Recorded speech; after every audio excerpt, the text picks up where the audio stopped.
Hello, this is Jared from learn2droid.com.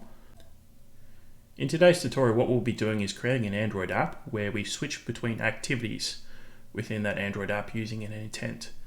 I'm currently showing my post on learn2droid.com, which describes how to do this. I'll link that in the description.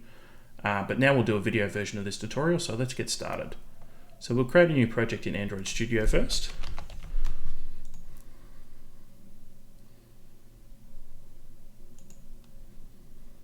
We'll use an empty activity and we'll give the project the name of Switch Activities. And we'll go finish.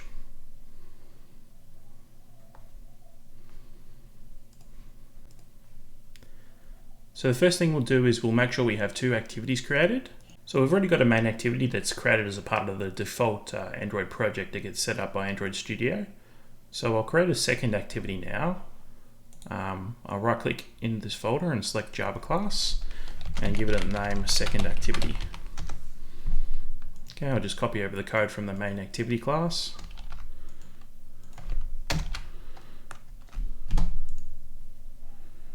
So it needs to extend app compatibility. And we'll use a different layout. So go into the resource folder, into the layout directory and select new layout resource file. Give it the name activity 2 and I'll give it a linear layout.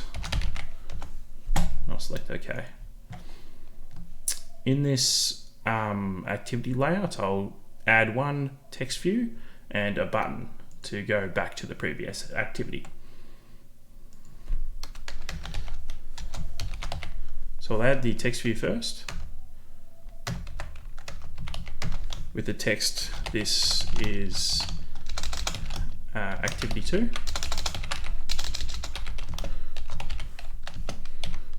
And I'll add a button with the text go back. And I'll give an ID to this button as well.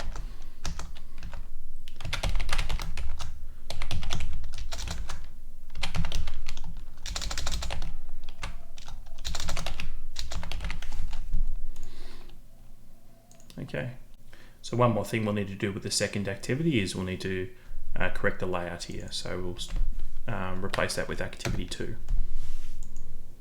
So next what we'll do is we'll add the new activity to the apps manifest file. So double click on the Android manifest.xml file and we'll be adding a new activity here. So underneath the main activity, open a activity tag and use the second activity and then close the activity tag. So now I've added that new activity to the manifest file. So next what we'll do is we'll add a button to the first activity that will, when it's clicked, will create an intent to navigate to the second activity. So what is an intent in Android? So intents are used to request an action from other app components such as activity services, broadcast receivers, or content providers. Some of the main use cases for intents are starting an activity, starting a service, or delivering a broadcast to a broadcast receiver. So what we'll do now is we'll create this intent to start an activity. So let's do that now. So jump into the first activity, and we'll jump to the layout file, and we'll add a button.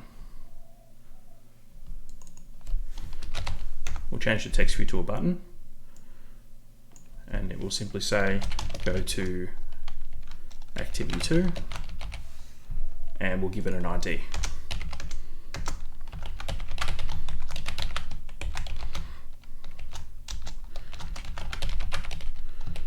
Go to activity 2. Okay, now in the main activity class, we will set up the button and then set a non-click listener on the button to create a new intent to navigate to the second activity. So we'll set up the button attribute first.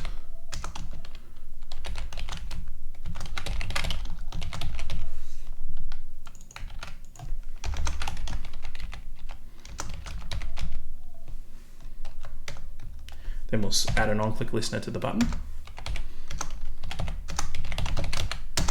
So now we will create the intent. What we'll do is we'll create a new method in the main activity class to create the intent, and then we'll invoke that method on the onClick method. We'll create a new method called change activity.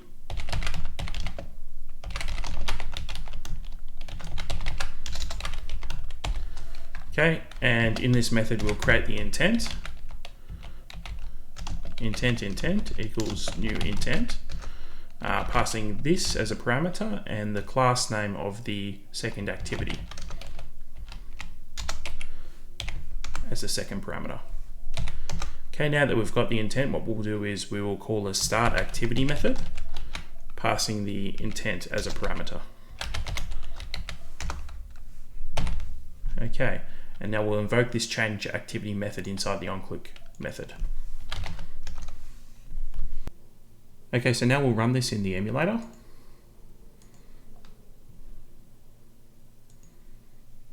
And you'll see a button go to activity 2. If you select that button, it'll open up activity 2.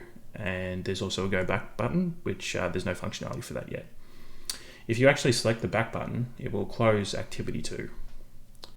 So what we'll do now is we'll update the second activity to close the activity when the go back button is selected. So we'll open up the second activity class and we will set up the button attribute.